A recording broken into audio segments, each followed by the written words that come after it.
Welcome to From College to Career, a webinar for parents and families of seniors. My name is Alexandra Stevens, and I'm the Associate Director for Alumni Career Programs and Engagement here at the Hiatt Career Center. And I'm happy to be joined by Andrea Dine, who is Hiatt's Executive Director, who will be leading our webinar today. So without further ado, Andrea, over to you. Thank you so much. And thank you for everyone that's online and in future on the recording for joining us for this really important topic of addressing the scope of resources and services and our approach of working with your seniors in this very important year of transition. So the agenda overall today, as we speak, will include our office's career development philosophy for our work with students and alumni, go into a little bit more detail of what we do and some detailed resources of what we have available, as well as talk about the ways in which we communicate with students and just a quick overview of the kinds of outcomes our students have post-graduation. And to Alexandra's point before, we'll certainly have time for question and answer. Please feel free to use your box to submit questions, and Alexandra will serve as our host and moderator for today. So thank you very much. We're going to start out with a poll question, and we're really curious to know at what age did you know what career you wanted for the rest of your life? So poll just popped up on your screen. If you want to take a second, we'll share the results in aggregate with all of you. When did you know what career you wanted to have for the rest of your life? And we always just like asking this question in all of our parent webinars because the results are often surprising and fun and maybe different from how it is today for students. So I'll give you a couple more seconds to weigh in. And then I'm going to close the poll and share the results with all of you. So thanks to those of you who weighed in. It looks like we have a great interactive group.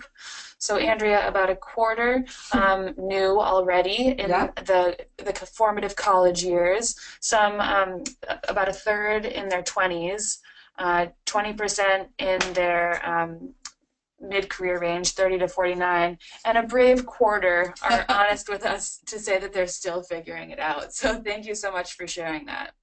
Yeah, and thank you as well. And one of the reasons I wanted to address that piece is when we talk about, oops, sorry about that.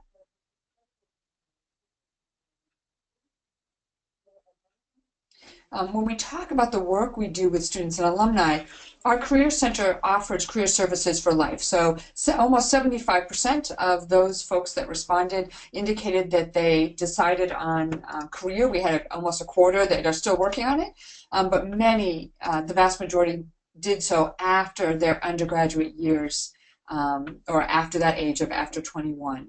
And so it's important to note that our office purposely offers career services for life. I personally have worked with someone as early as the class of 55, which is one of the earliest years of Brandeis graduation, because we really want to be here for both our students and alumni as they potentially change careers, reach new milestones, or in a transition point as well, much like your seniors in a transition point at this point in time in their lives.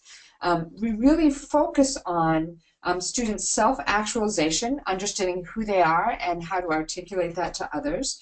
Their career education. As you know, the students are most often exposed to perhaps the careers that you have personally experienced or family members and friends, or those that they see on TV, which aren't always accurately depicted.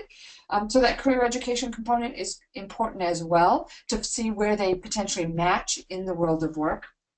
And the skill development and the strategies that allow them to be successful for whatever it is they would like to pursue.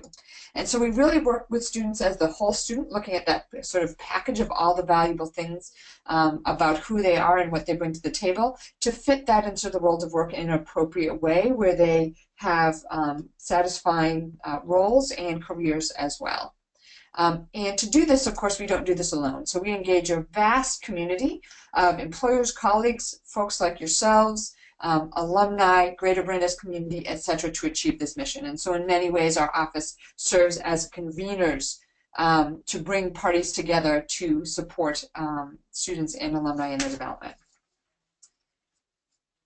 The ways in which we do that are complex and varied, so we have a few examples here.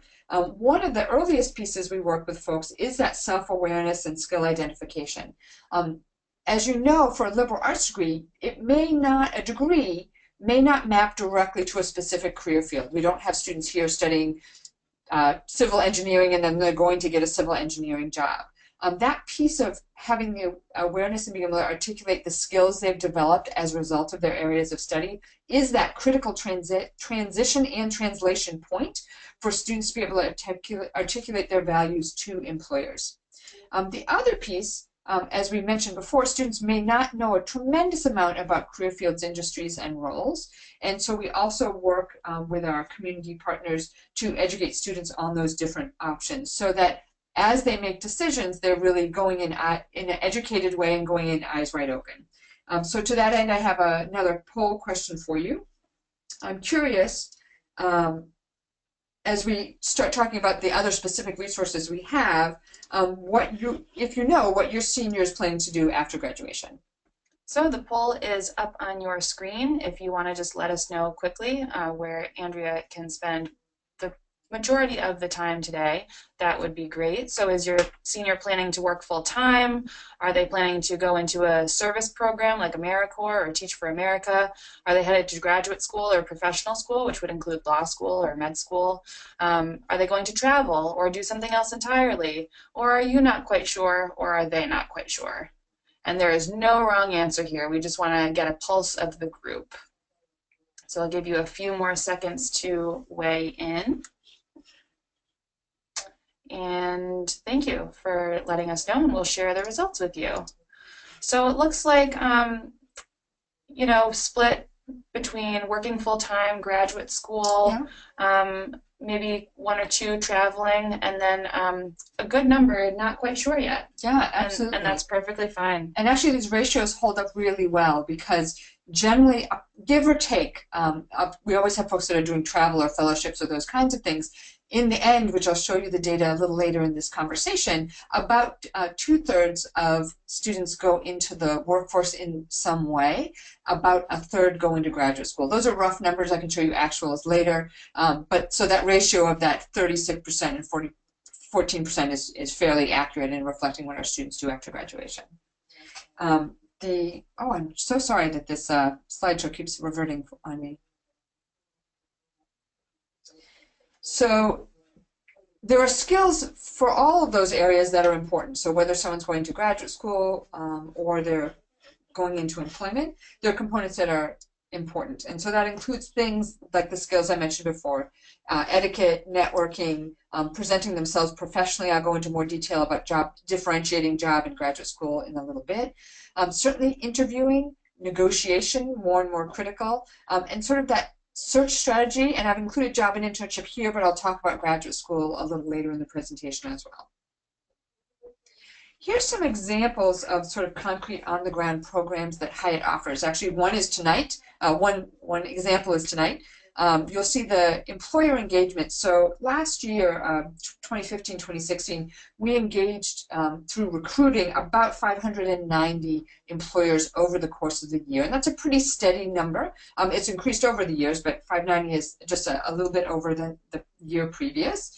And we do that in a variety of ways. So one of the larger event ways in which we do that is through an industry night. So there's a great example. There's biotech, science and scientific research industry night tonight.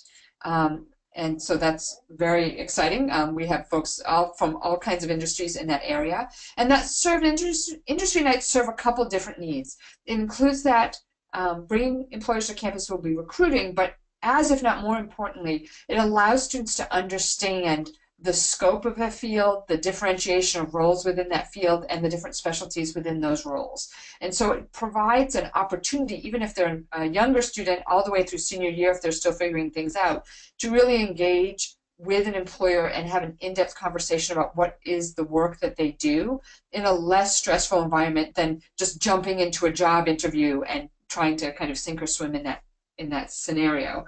They really can have a conversation with multiple, whether it's employers, alumni, family members, etc., that are in attendance at the industry nights. We also have events that engage employers, including employer spotlights, which is tabling throughout campus. They may host a workshop or information session to engage students in a longer period of time. And we have several career fairs. One thing worth noting coming up is over winter break, we have three not on Brandeis campus career fairs called the Career and Internship Connections Fair. There's one in DC, one in New York, and one in Boston that are all coming up. And in New York and DC, we also have paired with it time-wise student and alumni networking nights. So if your student is interested in those markets, those are really excellent ways over winter break for them to be engaged. We also offer different levels and opportunities for students to get involved with networking and skill development. As you may recognize, networking is a lifelong skill that will support not only the students' initial search for whatever it is they're looking for or decision making, it will also help them as they look out further to be successful in whatever area they choose to pursue. And so we offer a variety of entree points, including a program called Wisdom Wanted, that your student even could submit and add to what it is they would like to learn of alumni. Then that goes out to over 1,000 alumni, and then they can respond to your student's request. So that's one simple example of the kinds of programs we offer. I also wanted to share just examples of categories and specific names of programs and resources, excuse me, that we have. I could not fit everything on one slide, so I just pulled out a couple examples of samples for you, just as an illustration. So on that self-awareness component, Type Focus incorporates Myers-Briggs, Strong, Campbell, and a values assessment with students. And it's not the answer. It's like any assessment. It reflects back what the student shares, but it can give a student who is struggling to articulate who they are, as well as figure out where they map to the world of work, some vocabulary and some direction as a result of working with a counselor using that particular program. We also have other reflection tools, of course not listed here, that range everything from conversation to card sort with working with counselors to find those pieces out. On the research side, we have a zillion tools, but the ones I wanted to highlight that I thought would be helpful to you today, one is US specific, and I'll cover the global resources in a little bit. One is Reference USA. It actually is a database of all the organizations operating in the United States. And so if you have a student that has an idea of what they might want to do, and even a geographic location, they could, for example, pull up all the publishing houses in Hawaii if they wanted to, using Reference USA. So it's a very helpful tool that we have for them. For depth of career information and research, we have a resource called Vault, like a bank vault, and they have extremely focused resources and even whole books on particular industries that really talk about a day in the life of a particular role, the industry itself, reviews of companies and their corporate cultures. It really is a lovely resource for those fields that they cover. On the skills side, though our office coaches and does workshops on skills training as it directly relates to the job search, there are many other skills students may be interested in. Perhaps they're interested in graphic design and they want a greater proficiency, for example, in Photoshop. We have a lynda.com subscription as a campus, and students can use really high quality online skills training and even certification through the lynda.com system, whether they're learning something for the arts or they're learning for something for research, for statistics, and they're using Excel. It has a plethora, hundreds and hundreds of courses there offered by level. So it's a great resource that all your students should take advantage of their skills they're hoping to learn. Postings, there's so many places for postings, but here are the key ones to be connected to and understand. One is Be Hired. That is our in-house posting system. We had approximately slightly over 10,000 opportunities posted to our system last year. And so there's quite a bit there. I'll show you a little snapshot of the numbers in a moment. Another resource, which is industry specific, is called Spotlight on Careers, which we subscribe to. It has industry overviews, so it's a great introduction to a field the student might be interested in learning more and understanding the nuances of. It also has specific posting sites for that particular industry. So for example, for human resources, it might list SHRM, which is a professional organization, as a job posting listing site for students. So whereas Be Hired has kind of breadth, Spotlight on Careers has depth. The Liberal Arts Career Network is another database. It's called LACN for short. And that database is a consortium database with 37 top liberal arts schools across the country. So for your student, we'll talk about long distance search in greater detail momentarily. However, it's a great resource for students researching throughout the country. So we have member schools from as far east as I think Tufts is further east than we are, and to going all the way out to the West Coast in California. And so the kinds of job opportunities posted there have a greater reach than even our campus. So it's a great partnership. Networking, I mentioned a little bit on the previous slide, but I also want to let you know that our primary university career networking group is on LinkedIn, and we use that quite heavily. Two specifics. We often get questions from parents and families about the distance job search. So I wanted to give you a little bit more information there, and I'm happy to take questions in a few moments about that. So you can see with the darker states, certainly there are states that are hubs, oftentimes because we have a lot of alumni that live in those states. So California is on the rise. Last year had 541 postings. I expect that to be higher this year. But you can see sort of where our students come from and the organizations and alumni context we have reflected in this map. When we're working with students, and we do this both through educational workshops and one-on-one tailored counseling appointments, we work with them on a variety of searches because there are complexities within the job search depending on where it is the student would like to go. And so that includes, certainly we have a lot of resources for Massachusetts and locally, but it includes things out of state. It includes resources and advising for students that are searching in another country, whether it's a domestic student searching abroad or an international student searching in the United States. We have resources for folks to search in their home country. So if it's an international student, I'll give an example of one of those resources in a moment. And we also have resources for a third country. So if an international student from India is studying in the United States and wants to work in the UK, that would be an example of a third country search. And we have resources for students for that as well. So these are the kinds of conversations that we have with students as we start narrowing down what they might be interested in, where they might be interested in going, and then what are the resources available to them. This is one of those key components of the conversation.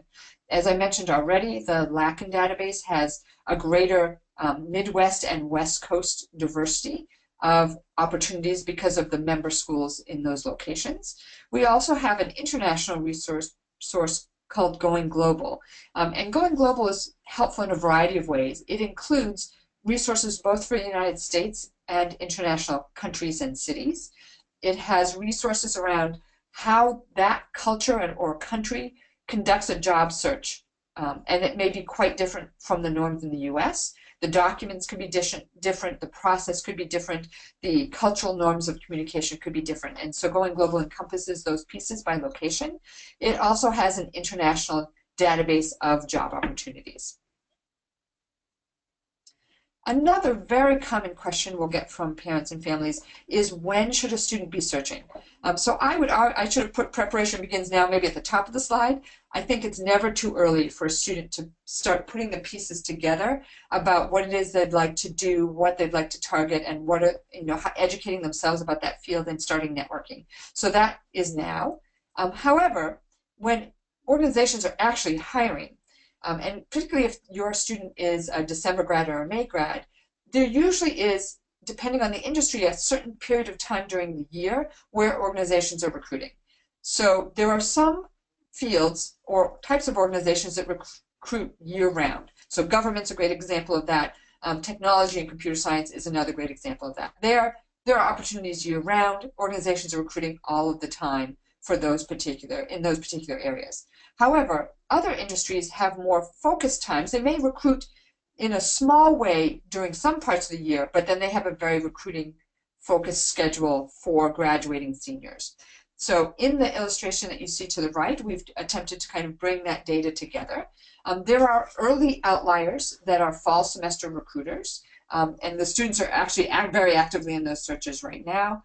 And those fields include consulting and finance are the most common. Also, government organizations that require security clearance are early recruiters as well, because the security clearance itself takes a while to achieve, so that they can start working in May. For most other fields, the recruiting timelines will start in January. Again, some outliers could be other times, but the normative timeline would be January, because they're looking to fill an immediate need.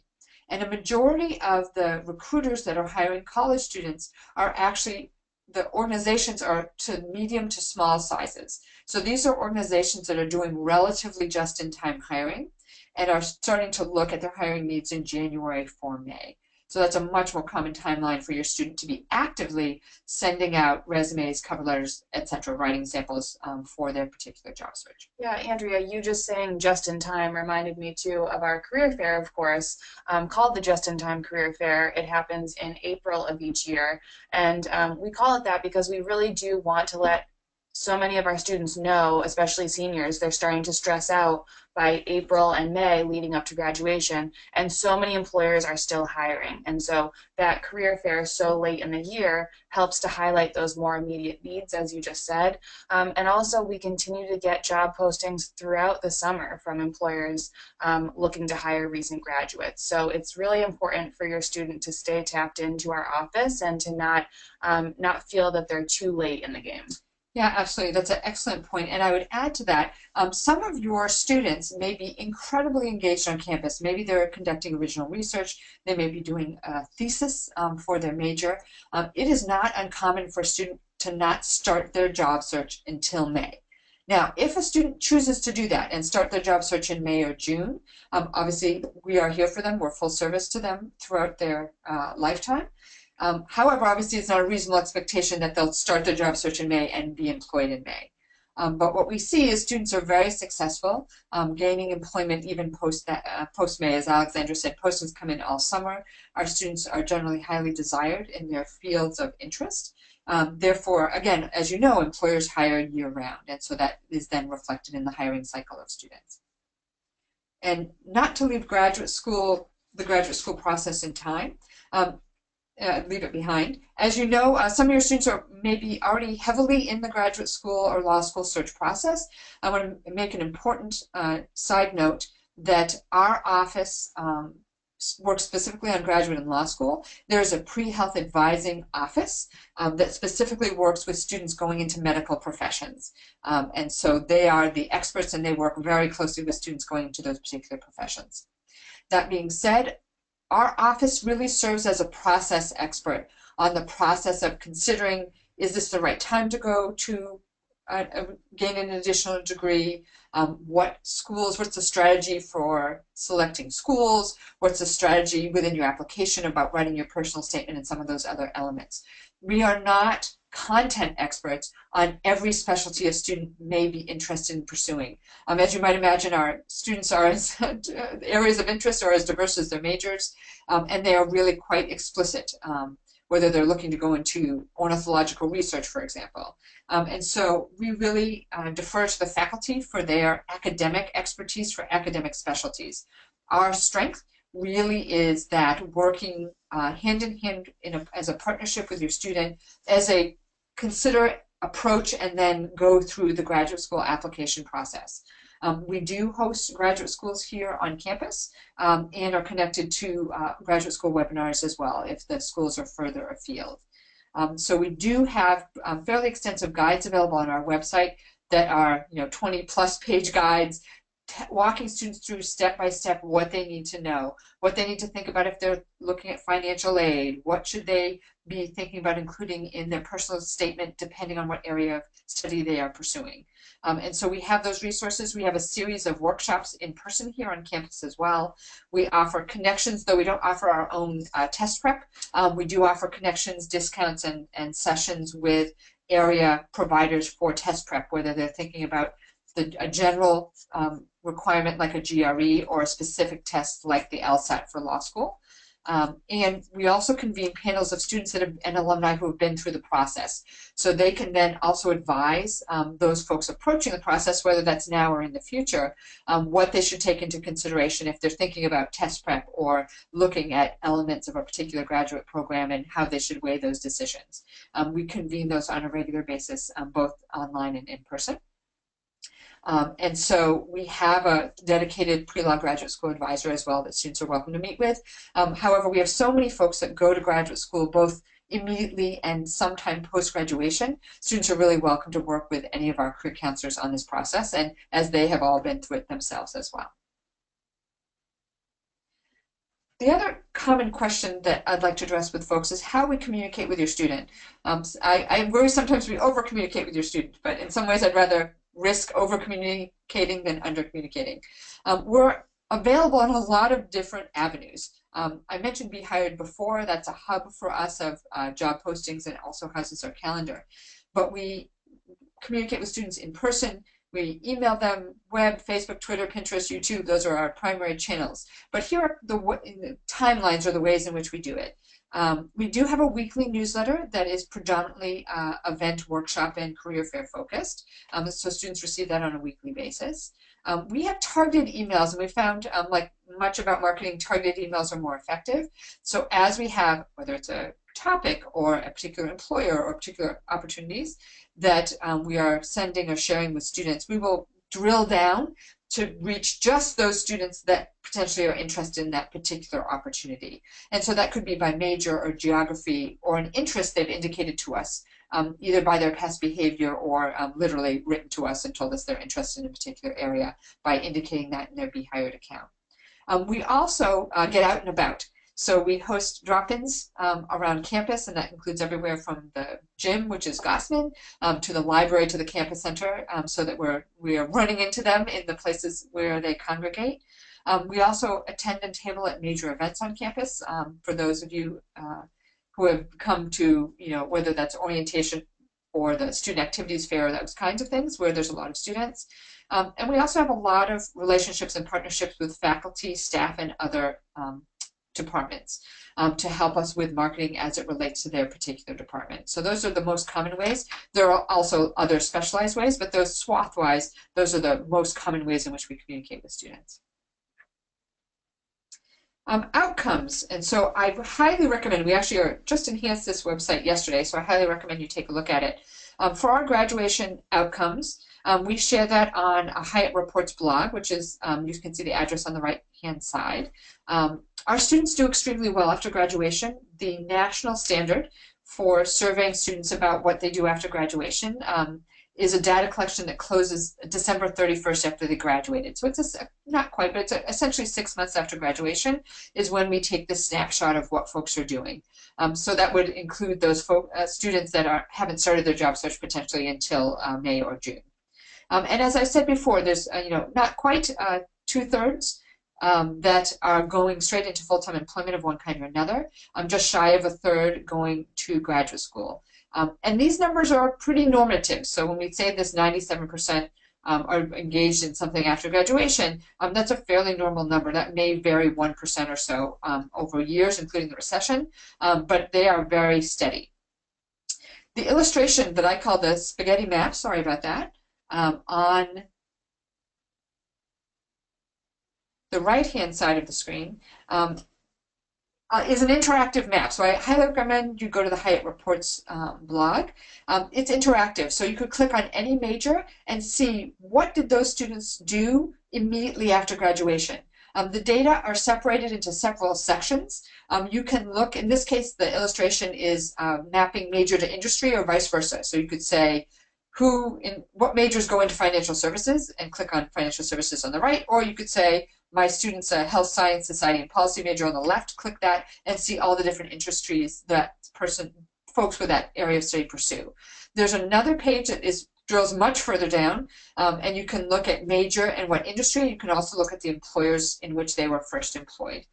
So that has that information. It has a similar parallel data for graduate school. So you can look at area study and then what graduate schools did people attend in that area of study, or vice versa. You can look at a graduate school, Harvard, for example, and then look at all the area studies for that. So if you're interested in that piece of it, I'm a data nerd, so for me that data set is a very exciting interactive piece. Yeah, absolutely. I mean, just to add to that, Andrea, just in general, when we're working with students, we really use the Brandeis community as a huge resource.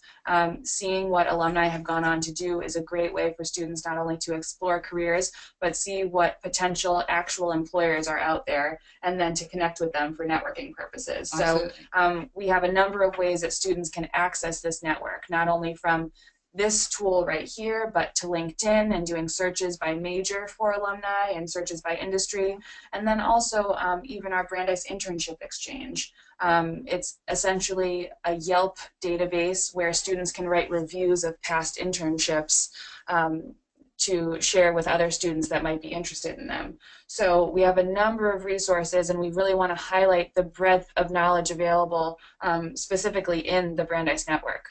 Yeah, absolutely. And to bring home how BICS in particular can be helpful for seniors, it will give students an idea of the names of organizations where other folks have gone on to work and hopefully established a really great reputation for Brandeis. So we find when students and alumni go on to work for employers, very frequently those employers want more Brandeis folks in their employment pipeline. And so they can have a nice peek at what employers might be good targets for them because they've experienced the Brandeis advantage. So just before we get to our Q&A, we do have some questions coming in. Keep them coming in. We have a nice chunk of time to address your questions this afternoon. I also wanted to let you know that in addition to talking with your student specifically about what their interests are for post-graduation, there are other opportunities to help other Brandeis students. So if you are, for example, in an industry that your child wants nothing to do with, that is okay, because we probably have other Brandeis students who would be thrilled to talk with you. So we do offer a number of opportunities through our office to help students in the career development process, whether that's attending one of our networking nights, like Andrea mentioned, in New York or Washington, D.C., or coming to something on campus, or sharing open jobs and internships at your companies because you know how great Brandeis students are, because you got one. So we'll be sending more information along about these opportunities following today's webinar, when we also send you the link to the recording. So I just wanted to let you know that this is out there and that we value parent and family participation just as highly as we do our alumni volunteers. So thank you in advance for any of you who may be interested in this. Okay, so what are the questions coming in, Alexandra? So one quick question, missed where the students go to find the Yelp page. So that's the Brandeis Internship Exchange. We call it BICS for short. And that is available right on the Hiatt website in the internship search section. Okay. So this is related to networking. So how do you gain an advantage in an application if you have no networks within that organization? Right. Oh, but you do. Right. Or you certainly may. So that networking piece is a very critical piece. And I think there's a lot of mythology out there about networking in general. I've had students have extraordinary success in fields in which they came in and said, I have absolutely no contacts whatsoever, and they, at that moment in time, absolutely had no contacts. However, there are ways in which you can approach professionals in a field that make it more likely that they will respond to you for a networking request. And so we really work both in workshops and one-on-one with students to really help them focus and make appropriate their language and approach in working with other professionals, whether that is the Brandeis network that they're taking advantage of, or if they're taking advantage of the wider professional network that exists within their field of interest. So that would be step one. I would argue the question in some ways that because they don't have a contact or they don't know of a contact today, that doesn't necessarily mean they have no contact or couldn't create one. We know from research, and the research varies dramatically depending on which study you look at, but I think even the Bureau of Labor Statistics, which has one of the lower numbers, in the different studies out there will talk about 65 to 70% of successful job searches involve some networking with that organization or in that particular profession. And I think that I would guess that's an underestimate, because I think the learning that one does when you talk to people who work in the field of your interest is tremendous and incredibly valuable. So in this case, if you have a student who's applying to an organization, we would work with that student to, first of all, look to see if Brandeis has some connections for them within their organization or organizations of interest. We would also work with them putting together a strategy to conduct outreach regardless to individuals in that group. And we often use LinkedIn as a powerhouse database of identifying professionals that work within a particular organization.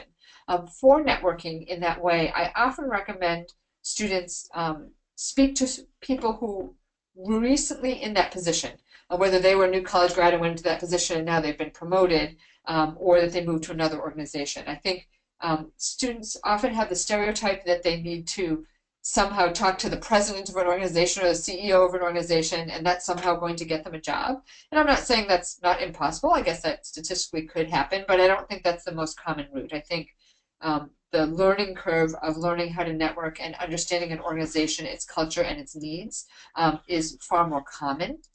And then as a result of gaining that knowledge and information, they're then more successful in their search. So essentially, to nutshell your question, I know I've talked about this a little bit, is really we would work with them to see if we could identify contacts with them that they could reach out to in that organization so they aren't sending in a blind application. Short of that, we work with them on crafting their documentation materials, whether that's cover letter or resume, to be particularly tailored to that organization's need and mission so that they're more likely to get through the screening process. Okay, great, thank you. Question about lynda.com. So this was the resource, which is skills building, instructional videos. This parent's daughter is graduating in December. How long after that will Lynda be available to her, and will she use it off campus? So as Andrea and I know, this is still a question up for discussion. So the more that students use this resource, the more it shows that Brandeis folks are really hungry for it, and the opportunity for alumni to continue using it is on the table. Exactly. Right? Yeah. Right. The current subscription, so there's a piece of the answer that I don't have for you. The current subscription contract reads that it is for Brandeis students. Now, Brandeis graduates, so the mystery question about December grads that I'm not sure about is December grads, if they're walking for commencement, will walk in May. And so I would have to double check with the library who owns the subscription, though I'm torn about, do I want to draw attention to it if she on December 31st logs in and has full access? I would just keep that and not want to challenge their looking into that. But it could be that she has access through May as a December grad, but I'm not 100% sure on that. We'll have to look into that and we'll email you back on that question. Okay, great. So this is about recruiting timelines. My student is an economics major and has missed the deadline for the finance companies through campus recruiting as looking at the timeline. Is there another way to get into these companies today if they're all recruiting in September? Yes. So yes and yes. So the field of finance and economics, and that includes analyst roles and amongst others, does recruit year-round. The larger companies, the companies that have the ability to project their hiring needs, recruit extremely early, as you saw in that timeline. And so that's what that timeline is illustrating. However, there are many organizations, whether they be smaller or niche or that have had an impact of, for example, additional clients, that will continue hiring throughout the season. So we will have another wave of employers hiring for economics and finance come spring semester, and that will continue throughout spring semester. Some of the programs, so that's not 100% of companies, but certainly a vast majority of companies will find themselves in that category. They'll look to their additional needs and do more hiring in the spring. Some of the smaller niche firms have not done early recruiting. They will hire in the spring semester. If your student is only interested in working at Goldman Sachs, for example, that timeline has passed, and it is unlikely Goldman would consider them in the spring semester. They and organizations like them really believe that the right people for them will be looking in the fall, and they have the perspective that if you didn't look for them then they're not interested in hiring you. That doesn't mean you won't ever work for them, but what that may mean for a student is that they'll work in economics and finance at another organization, and should they still want to be work for Goldman Sachs, for example, in the future, they would then take the skills they developed in that role and transfer in and apply to Goldman Sachs at a later date. Okay, so switching industry gears here, could you talk a little bit more about the AmeriCorps Vista opportunities and those timelines, and what a student needs to do to get involved with that type of an opportunity? Absolutely. First of all, I'm going to back up and just explain for folks that are less familiar with AmeriCorps and Vista, sort of those programs. AmeriCorps in particular can be confusing, but I'll do Vista first because it's easier. So Vista has very specific programs that are very structured and offered and managed by the Vista program. They range dramatically, but you could go to Vista's website and say, show me all the Vista programs. I want to look at environmental, I want to look at education, and you will see the application timeline, the dates of the program and duration, and they vary in length of the actual programs, and you can apply directly to them. AmeriCorps as an umbrella is more complex, because AmeriCorps essentially serves as a granting organization. So organizations and nonprofits will ask for an AmeriCorps grant to hire an AmeriCorps person. And so I'll use Brandeis as an example, but AmeriCorps exists at potentially any nonprofit. We have an AmeriCorps staff member who is working in community service, and that's at universities. That's not an unusual place for AmeriCorps folks to fall. So a grant request was written, a grant was written to AmeriCorps to fund a position to work with our students in continuing and advancing their community service in the Waltham community. Now, again, a nonprofit could write it about anything. It could be working with children, it could be environmental, it could be human services. Those are the most common kinds. There are others. It could be marketing, it could be all different kinds of roles.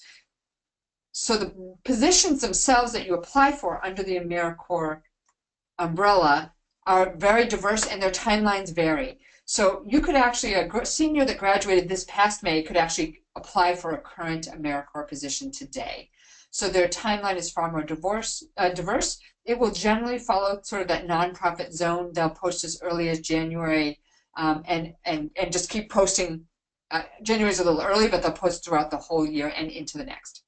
Yeah, and other year-in-service type programs are similar. So they may have priority recruiting deadlines earlier in the year, but they'll have multiple deadlines throughout the year. They may. So yeah. Right, it depends on which one. So when I think about Teach for AmeriCorps, it has like 3 or 4 deadlines. You're more advantaged if you apply earlier than later, of course. And there are others that will have a fixed deadline. So if your student's interested in any of these areas, AmeriCorps does a very good job, and actually Teach for America is actually connected to AmeriCorps as an AmeriCorps program. The AmeriCorps website is excellent, and it will give students a really excellent idea of, they'll be able to sort through opportunities that are of potential interest to them, and it gets updated all the time as new opportunities arise. Great, thank you. So next question, this listener's son is planning to spend a year in Israel after graduation and is unsure of his plans after that. But as a parent, she'd love for him to have some plans. So what advice do you have for a student who is planning to do some travel or to not engage in an active search directly after graduation? Absolutely, that's not uncommon. I actually will be in Israel in 48 hours. And so we have some connections. I don't know what he's interested in doing in Israel. But after that, we do long-distance advising. So we often work with folks at a distance for all the resources and counseling and advising that I've talked about. And we do that by Skype and other technology pieces. I think the key piece for him as he spends his year in Israel is to really think about what is most important to him. So we talked about that kind of early assessment, self-awareness piece. Where does he see his potential home in the workplace? What would he like to be doing? What skills would he like to be employing? What strengths does he have or would he like to develop in the workforce. So if he takes this year and really, regardless of what he's doing, takes the time to really deeply reflect and self-reflect on those pieces, then his being able to step into the workforce and conduct a successful job search are ever increasing as he does those components, and we're happy to work with him at a distance. Great. Next question. I love this one because it's a great reminder for people, and please tell your student. The question is, do you suggest students get letters of recommendation from professors this year, although they might not know if they're pursuing a career or grad school? Yeah, absolutely. So I think there's a couple layers to that question depending on what a student knows or doesn't know what they'll be doing in the future. I have to say I've been terribly impressed with Brandeis staff and faculty about writing recommendations further on down the road when the student actually knows what it is they'd like to do. So what I recommend for students that are in that spot, like, I'm not sure what I want to do, I think I might want to go to graduate school in the future, is I recommend that they sit down and speak with faculty while they're here and share that with them. Like, I'd be interested in pursuing graduate school in the future, I'm still figuring that out. There's a couple things they can ask. They can ask if a faculty member would be willing to hold something on file for them, and there is an online tool they can use to do that called Interfolio. However, faculty are usually very happy to write a specialized letter when they're ready to go to graduate school. They will write it specifically for the student. They will write it specifically to whatever graduate program or area of study they've chosen to pursue. With that, however, comes a responsibility on the student's part to stay in touch with the recommender. And so we coach students to stay in touch with faculty, even if it's, or staff if they're recommenders, a few times a year at minimum, just to stay in touch. It will keep them on the faculty member's mental radar, to keep things that they, it's really their job to educate the faculty member in writing, or a recommender in writing a strong recommendation. So staying in touch, keeping projects or papers they've written for that faculty member if they've had them in class. Those are the things they can do, so then when they are ready to make a decision and they know what they're pursuing, that recommender then can write a much more focused, tailored letter than they would be able to write today. However, if the student's nervous about that, they can certainly ask if a faculty member would put a recommendation on file for them. Obviously, it's not quite as effective as a customized, tailored one, but they can do that, and the resource to do that online is called interfolio.com. Great. So this is an easy question. How do the students go about setting up a meeting with our staff? So this person's son has used Be Hired, has had his resume approved, but would benefit from a conversation with your team on industries, networking, interviewing, all that good stuff. Well, he's already in the right place and he has other options as well. So we moved this year to an online appointment scheduling system that's actually on Be Hired.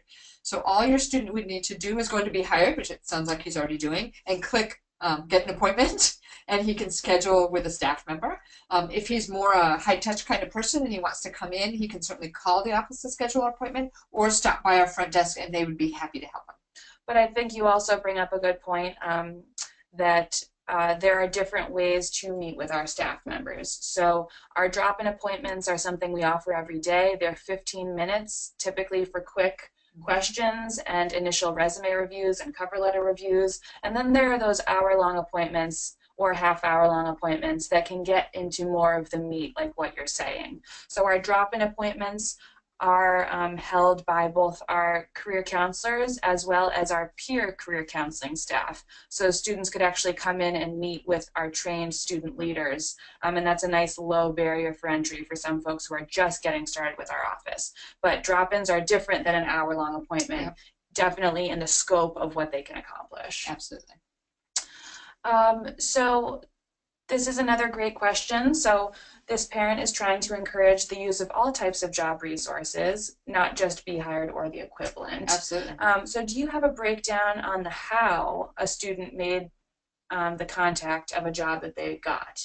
So this is a great question. So we often use student success stories to promote lots of our opportunities. So for example, we just held a networking reception for athletes to meet alumni athletes in various industries of interest. And so to market that opportunity, we showed that last year a student attended this event, had a great conversation with an alum, and the alum ended up hiring him down the line for an internship at her company.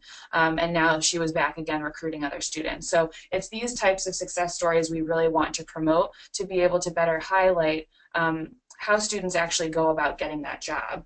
Similarly, in the Brandeis Internship Exchange, which we've mentioned, which is that review database of internships that students have held, one of the questions that they're asked to answer is how did they get that position? And so they actually have to indicate whether it was through a job board or through networking or through an alumni connection, and that can help highlight for students the myriad ways that they can actually secure employment. So thank you so much for asking that. So again, another question we have here is what support does Hiatt provide in the year following graduation in applying to graduate schools? Yeah, absolutely. It's very common and increasingly common both in frequency and duration of the time folks take between undergraduate and graduate school. Whereas historically it was fairly common to go straight through. Now people are taking 2, 3, 5 years between undergraduate and graduate school, and in some very competitive graduate schools actually require at least 3 to 5 years experience before you can apply. So that's becoming very common. Our services are as complete for those alums as they are for undergraduates, and so all the things I described for graduate schools that we offer for seniors, we offer alumni as well, and that is a very common reason that alums will be back in touch with us, is to go through that process of applying to graduate school. So we have just a few minutes left, so if you have any additional burning questions, please ask them now. But we did get a question in advance about recruiting for the biological sciences and neuroscience. And so I just wanted to throw out another shout out for tonight's event, the Biotech Health and Science Industry Night, which is happening tonight with employers and alumni coming to campus, and students can network with them and have meaningful conversations about potential careers in those fields. So that is happening tonight. Not too late to send your student over to it. And also that's a highly recruited set area of study, so biological science, physical sciences, etc. There's a tremendous shortage in the labor force in the United States in those areas. And so there are many ways and types of roles that students pursue after graduation. Research is extremely common for Brandeis grads because they may have been exposed to and conducted research as undergraduates. And so we see those folks going into scientific research in different types of settings. It could be hospitals, it could be higher education, academia, it could be biotech or biopharma as well. And as the industry itself, both locally and nationally and internationally, really expands, more and more opportunities exist for our graduates. Great. So I think if that is all of the questions that we have from you today, we just want to leave you with, here's a question here really quickly. So when and where is the industry night? So it is tonight. It starts at 6 o'clock, and it is in the Hassenfeld Conference Center right here on campus in Sherman Function Hall. All right. So please take a moment and fill out our satisfaction survey to let us know how we did today, and ask any follow-up questions that you may have that we haven't had a chance to get to. We do take this information to tweak these presentations year to year and make them as helpful as possible for the next wave of Brandeis parents and families of seniors.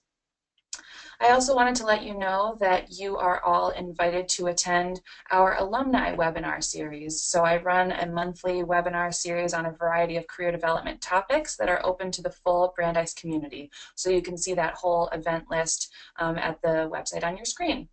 I also wanted to leave you with our contact information if you do want to follow us on social media or visit our website to browse some of the resources that we talked about today. And lastly, many of you may have found out about this webinar through the Brandeis Parents and Families Facebook group, but if you are not yet a member, as a family member of a Brandeis senior, you could be a really great resource to some of the other members in there. So please consider joining that. Many folks are asking if this webinar will be recorded and posted online later today, and the answer is yes. You will all get an email with the link to the recording in just a couple hours as soon as we can post it. So thank you so much. For those still submitting questions, we will indeed follow up with you via email. But there is one question about tonight's industry night. Will the industry night have actual recruiters from companies? The answer is yes. So it is a blend of both active recruiting as well as career education. And so some of the attendees will be recruiting for jobs and internships, and that will be indicated in our event program, whereas others are there, alumni in particular, for example, to share their career path and answer any questions from students about the industry, their job function, or their company. Right, and to make note, those employers that are recruiting will actually have likely a recruiting schedule or another set of pieces for the student for the actual recruiting process. So their goal obviously is for their own branding and to meet with students and attract students to their particular organization and opportunity. However, the actual interview itself and the application process will take place separately from the industry night. Yep, and students can come wearing, of course, professional dress, looking their best, ready to network, and they can bring copies of their resume, though that's certainly not required.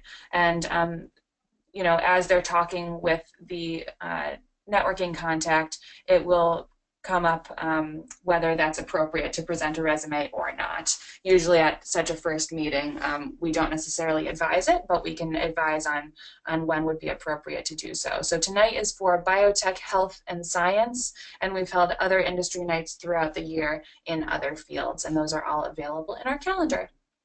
So thank you so much for spending the last hour with us. I feel like we covered a lot. We talked very fast. Again, the webinar. Try to squish everything in 1 hour.